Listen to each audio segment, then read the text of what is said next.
फसह पर्व के 2 दिन पहले अंतिम बार यहूदियों के ढोंगीपन को डांटने के बाद यीशु फिर से जैतून पहाड़ पर अपने चेलों के साथ जाकर बैठा। वहाँ पर्वत की तराई में घास पर बैठकर यरूशलेम नगर की ओर देखने लगा। फिर से उसने गौर करके मंदिर की दीवारों, बाटों और भवनों को देखा। उसने यह भी देखा कि मंदिर की भड़कीली चमकदार चोटियों पर सूर्य की स्वर्णिम रोशनी पड़कर सुंदरता बिखेर रही थी, मानो पवित्र सुनहला मुकुट पहनाया गया है। हजारों वर्ष पहले भजन संहिता के लेखक ने इसे इजरायलियों के पक्ष में ईश्वर का वरदान के रूप में कहा था और ईश्वर के लिए पवित्र निवास स्थान बनाया था। उसका मंडप सलेम में प्रिया और उसका धाम सियोन में है। उसने यहूदी ही के गोत्र को और अपने प्रिय सियोन पर्वत ही को चुन लिया। उसने अपने पवित्र स्थान को बहुत ऊंचा बना दिया। भजन संहिता 76 का 2। इजरायलियों के समृद्ध राज्य के समय यह मंदिर बनाया गया था। दाऊद राजा के द्वारा इसके निर्माण के लिए बहुत धन इकट्ठा किया गया था और ईश्वर की प्रेरणा के अनुरूप ही बनाया गया। इजरायलियों का सबसे बुद्धिमान राजा सुलेमान ने इसे बनवाकर पूरा किया था। यह गिरजाघर दुनिया में सर्वोत्तम था। इसके समान सुंदर मंदिर और कहीं नहीं था। प्रभु ने हग्गाई नबी के द्वारा दूसरे मंदिर के संबंध में घोषणा की, पहले मंदिर से पिछले मंदिर की महिमा अधिक होगी। मैं सारी जातियों को कंपाऊंगा और सारी जातियों की मनभावनी वस्तुएं आएंगी और मैं इस भवन को अपनी महिमा के तेज से भर दूंगा। सेनाओं के यहोवा का यही वचन है। हग्गाई अध्याय 2, 6 और 7 वचन। नबूकदनेस्सर राजा का यरूशलेम मंदिर को ध्वंस करने के बाद यीशु के जन्म लेने के करीब 500 वर्ष पहले फिर से इस मंदिर का निर्माण किया गया था। ये बनाने वाले लोग एक लंबे अरसे के कैद से मुक्त होकर अपने उजड़े हुए देश में लौटे थे। इनमें से कुछ वृद्ध लोग भी थे जिन्होंने सुलेमान राजा के बनवाए हुए मंदिर की गरिमा को देखी थी और जब इसकी नई नींव डाली गई तो पहले से काफ़ी घटिया किस्म का था। इसलिए वह बूढ़े लोग रोए थे। इस निर्माण के विषय में जो भावनाएं उठी थी उसे नबी को मजबूर होकर बोलना पड़ा। इसके पहले की गरिमा या महिमा को देखने वालों में से अब कौन कौन जीवित बचे हैं? अभी इसको आप कैसे देखते हैं? क्या आप देखने में या पहले की तुलना में बहुत ही घटिया नहीं है? हग्गाई अध्याय 2 का 3, हिजरा 3 का 12। तब प्रतिज्ञा दी कि पिछले मंदिर का गौरव पहले मंदिर से अधिक होगा। परंतु यह मंदिर जो पीछे बना वह भड़कीले पान की दृष्टिकोण से पहले मंदिर के बराबर नहीं होकर सका और न पहले मंदिर के समान स्वर्गीय उपस्थिति की पवित्रता का चिन्ह ही दिखाई देती थी। इसको समर्पण करने के समय स्वर्गीय शक्ति का प्रकाशन या उपस्थिति का चिन्ह भी नहीं दिखाई दिया। जब नया मंदिर बनाया गया तो महिमा का बादल भी आकर नहीं भरा। वेदी पर जो बलिदान चढ़ाए गए थे उसे भस्म करने के लिए आग भी स्वर्ग से नहीं उतरी। वह पवित्र स्थान में 2 दूतों के बीच सकीना, जहाँ ईश्वर की उपस्थिति मानी जाती है, वो भी नहीं था। वहाँ पर संदूक, 10 आज्ञा की 2 पट्टियाँ और प्रायश्चित के ढकना भी नहीं रखे गए थे। यहोवा की इच्छा की जानकारी देने के लिए पुरोहितों के लिए कोई घंटी स्वर्ग से नहीं बजाई जाती थी। हग्गाई को ईश्वर की ओर से प्रतिज्ञा दी गई थी।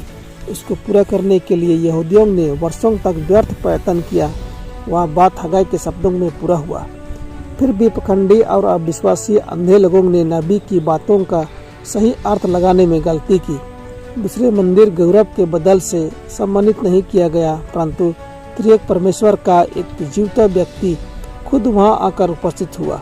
वह यीशु मसीह खुद परमेश्वर था जो मानव शरीर धारण कर आया। वह सब राष्ट्रों का अभिलाषा था जो अपने मंदिर में आया था। जब नसरत की व्यक्ति ने सिखाया और पवित्र ओसारे में चंगाई का काम किया, वही उसका मंदिर में भी आना हुआ था।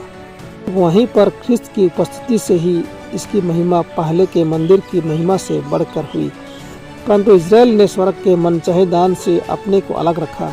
एक नम्र शिक्षक जब उसके सुनहले फटक से बाहर निकलता तो मंदिर की महिमा सदा के लिए चली गई।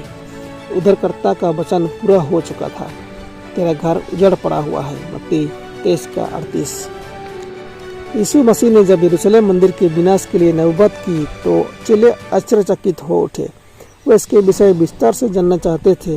इस मंदिर को आकर्षक रूप प्रदान करने के लिए धन, परिश्रम और मंदिर की नक्काशी करने के लिए 40 वर्षों से भी अधिक समय लगाने पड़े। हेरोद महान ने इस पर विशेष रुचि रखी। रोमन राज्य और यहूदियों के धन भी लगाए गए, यहाँ तक कि जगत के सम्राटों ने भी अपने दानों से इसको सुसज्जित किया। रोम से श्वेत संगमरमर पत्थरों को नपे तुले आकार प्रकार में काट काट कर इसको बनाने के लिए भेजा गया। इस सुंदरता को दिखाते हुए ही ख्रिस्त के चेलों ने उसे कहा था, हे गुरु, देख कैसे कैसे भवन और कैसे कैसे पत्थर हैं। मरकुस 13:1। इस पर यीशु ने आश्चर्य और गंभीरता से उत्तर दिया, मैं तुमसे सच कहता हूँ, यह पत्थर पर पत्थर भी ना छूटेगा जो ढाया ना जाए। मत्ती 24:2। यरूशलेम के विनाश की बात सुनकर उसके चेले यह सोचने लगे कि यीशु इस जगत में अपना राज्य कायम करेगा, लंबे अरसे से चले आ रहे रोमन राज्य को खत्म कर बंधुआई से छुड़ाएगा तथा अविश्वासी लोगों को दंड देगा। यीशु ने उन्हें बताया कि वह दूसरी बार आएगा। जब से यरूशलेम के न्याय के विषय बोला, उनके मन में यह सोच आया कि वह आकर जगत में राज्य करेगा। तब वे उसके नज़दीक जमा होकर पूछने लगे, यह घटना कब होने वाली है?